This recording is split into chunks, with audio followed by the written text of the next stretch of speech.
So Kirby is officially 30 in the year of 2022, and with that, we've seen Nintendo release its mainline 3D entry to the series known as Kirby and the Forgotten Land, and most recently we got the announcement that Kirby would also be getting a release as part of Nintendo Switch Online Plus expansion pack known as Kirby 64 and the Crystal Shards. And in today's video, I want to boot up that game together, share some of my nostalgia for this title, and make a recommendation on whether or not it's for you, and have a broad discussion of the improvements that have been made to Nintendo Switch Online, specifically the N64 emulation over time, and what we can hope to see from the service going forward.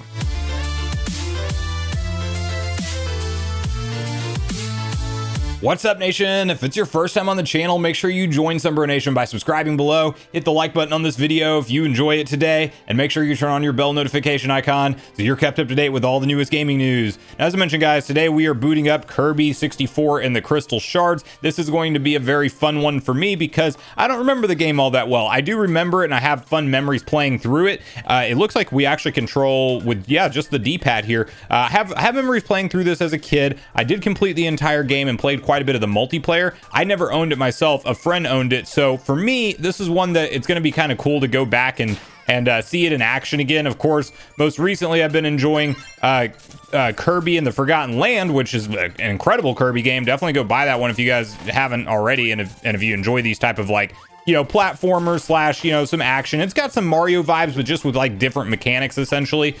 This one, while it is 3D sprites, it really is more like a 2D type of experience. Yeah, and then see here, this is how we can combine abilities together. So now, oh, this makes me a bow and arrow.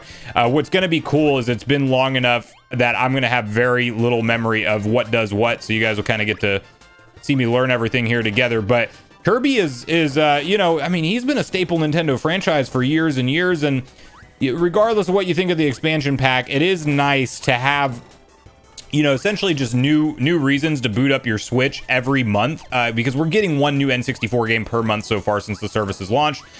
You could argue that could be faster, and I actually do think I'm hopeful at some point we'll see them go to maybe 2 a month, but it's still something. It's something new that you can go enjoy.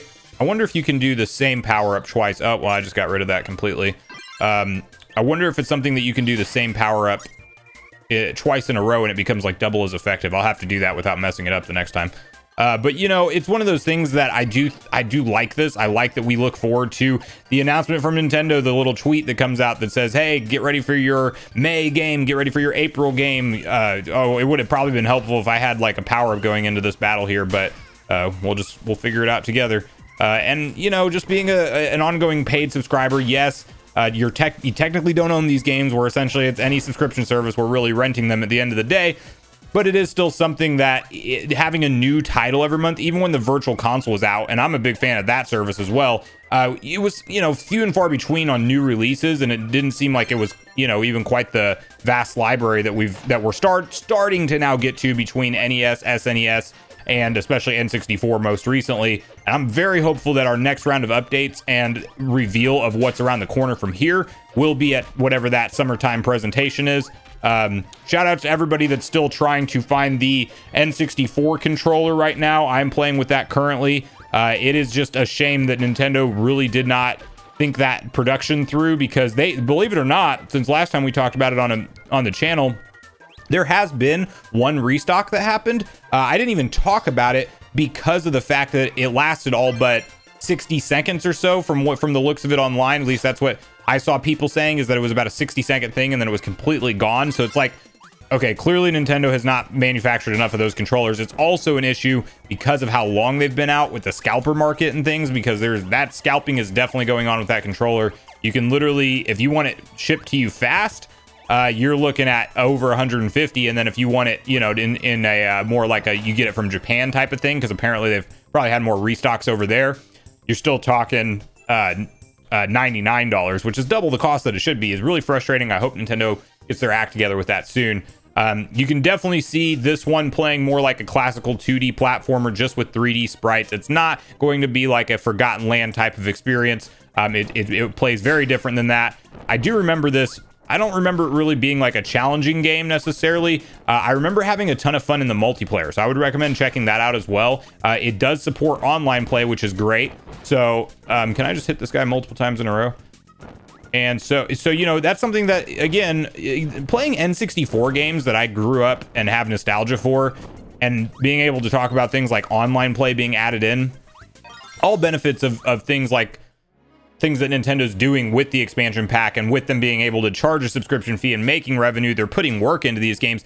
These by far and away look better than anything we saw. Like on the Wii U, they did up-res the N64 games, and they had decent emulation and things. We saw a very dark filter over all of the N64 games on the screen for, I guess, you know, it was more of like the epilepsy issue, where if you see bright flashes, instead of putting in the work to make them not so bright with just the flashes, their solution was, let's just dim the entire screen. So when I'm seeing these bright, vibrant colors pop, now the emulator is running so much better than it was originally. You guys may remember when the expansion pack first launched, let's see what kind of power up we get here. Fire bombs, oh, fireworks. Okay, well, that's kind of, you don't even throw anything though. Okay, that kind of has a good reach, so I guess that's why this is a better double attack. So, you know, originally I was a real big critic of the service. One, up to that point in time with Nintendo Switch Online, we were getting very sporadic NES and SNES updates, literally going, you know, 3-6 months or longer at a time without seeing any new library of games added in.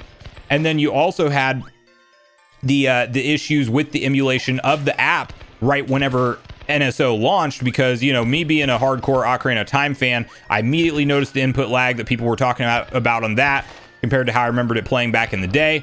And then in addition to that, you had things like no fog rendering, you had game-breaking bugs and glitches happening, sometimes crashes happening in games. There was a lot to be fixed, and to be fair, there may still be a bug here or there, but even with this newest update, they have again adjusted multiple titles, as Oatmeal Dome tweeted out.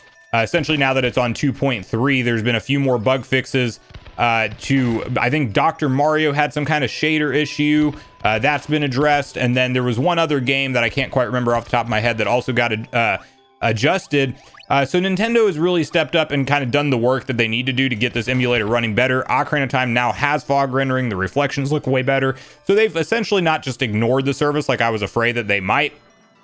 And he even said, Oatmeal Dome, that is, said that this game, Kirby 64 and the Crystal Shards, is actually the one with the fewest patches or fewest amount of work, I guess, the changes to the files, if you will, at launch.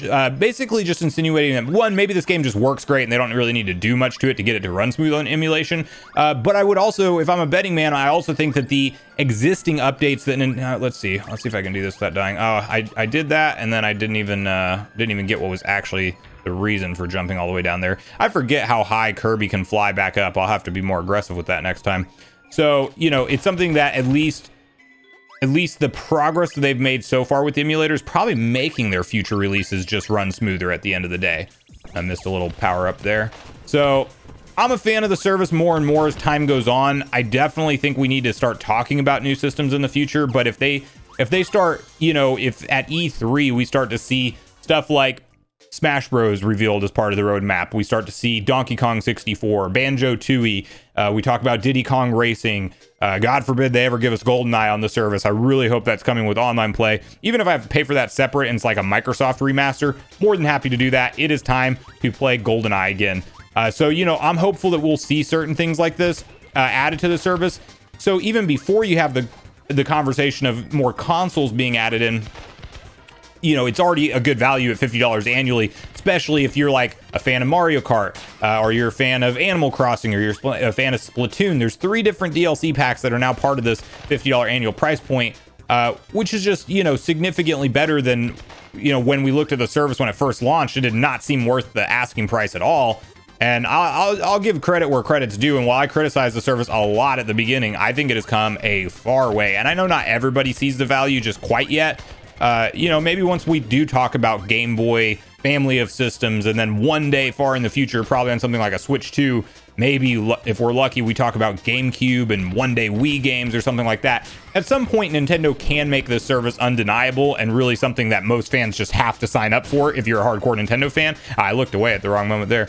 And so I'm hopeful for where this is headed going forward, because this feels like the groundwork and the basically just a step in a direction that Nintendo wanted to go to lay down a future foundation for the service.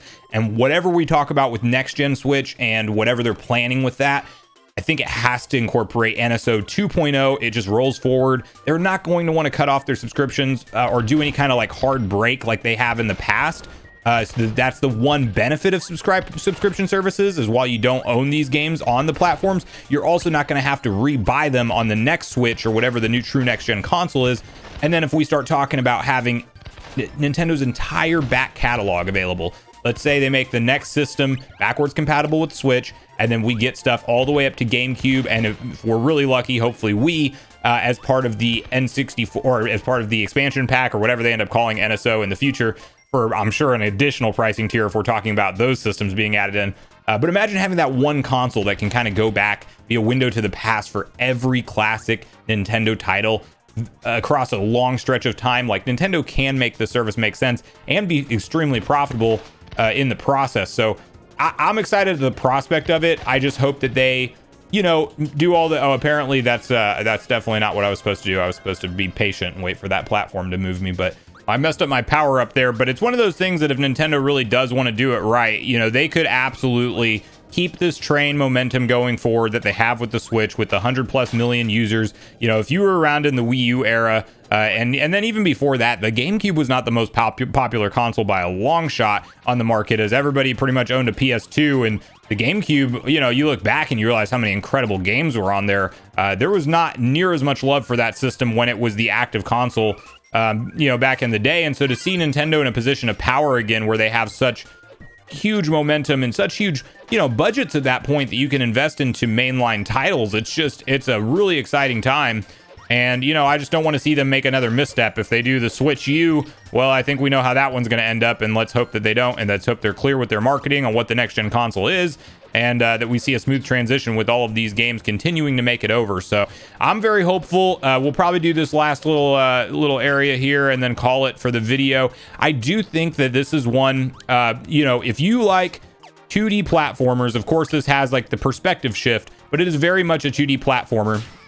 It moves a little bit slower than I remembered in the past. Of course, no Kirby games are really known for like the fastest action or anything, but it plays nice. It holds up. Again, the resolution and the upgrades that Nintendo's done to these NSO games, this is about as good as you're going to get N64 games to look, minus doing something like HD textures through mods and, you know, the emulation community eventually ends up creating for a lot of these titles. Short of that, this is about as good as these games are going to look in the modern era. And I definitely think that this one holds up. It's running smooth. It's playing fine. Controls make sense. You know, again, it does make sense actually that this does use the D-pad on the N64 controller, now that I'm thinking about it, because you know, it's a 2D platformer more than it is a 3D game. So why would you use an analog stick if it's more of a 2D platformer? So this is a fun one to go through. If I'm remembering right, it's not the longest game. You're probably talking about 5-6 hours of gameplay to get through the entire thing. But one that holds up in 2022, and now that it's on the expansion pack, there's no reason not to get it and check it out. You'll get your, you know, your story cutscenes going on here. You'll get various different aspects of gameplay, different weapon combinations, which I definitely need to experiment more with. I didn't do a whole lot in the way of combining your weapons and seeing what all the different ones do. But a fun game to play. Boss fights, of course, we have. All of the classic Kirby characters you know and love. It's not, as you guys can see, it's not really like the hardest game at all, unless he has a phase 2. That was a pretty pitiful boss attempt, if you ask me. Oh yeah, he does have a phase 2. See, look, there's hashtag Dark Souls. Let's go. So, you know, it's okay. And so now I'm assuming I actually have to jump up to hit him. You know, so it's got a lot of fun to offer. I definitely think we're headed in a good spot with the expansion pack, guys. And that's kind of like the, you know, overarching theme I'll end with on the video, is just if Nintendo doesn't mess it up and do a hard break and do some different direction, and they keep growing this existing catalog and pull it forward to next gen, or maybe next gen is far away and we're talking about a 4K DLSS upscale revision. If that's the case and that still runs a lot wider library of games through NSO, I'm perfectly fine for it. With it, I think it's a fantastic time to be a Nintendo fan in 2022. All this nostalgia we get to go and experience. on a classic game like this, and even have online play brought back to these classic games. I think it's good across the board. So at this point in the video, guys, I want to hear from you personally, all your own thoughts and nostalgia around Kirby 64, the Crystal Shards. Have you been able to play through it yet? Are you looking forward to booting it up if you haven't? And then definitely share with me your overall mindset on where we're at today with Nintendo Switch Online Plus expansion pack, what you want to see from the future of the service personally, and if you think Nintendo will indeed roll this forward into future generations and continue the momentum that they have around it, and the backlog and catalog that they've built so far just goes forward to whatever is next around the corner for new Nintendo Switch hardware. So I look forward to hearing from you guys, regardless of your thoughts and opinions on everything we talked about in today's video, in the comments down below, as I do look forward to getting a back and forth conversation started with you all around these topics. Go watch yesterday's video next if you haven't already, where we discuss multiverses and some new hands-on gameplay, as the game is now available for a closed alpha test, and what people are saying about this game and why it could really be a serious competitor to the Smash Bros franchise, and a large discussion around NSO, the future update roadmap, and when we can expect more N64 games to be unveiled next. Also, make sure you like, subscribe, turn on your notification bell, and I will see you guys in the next video.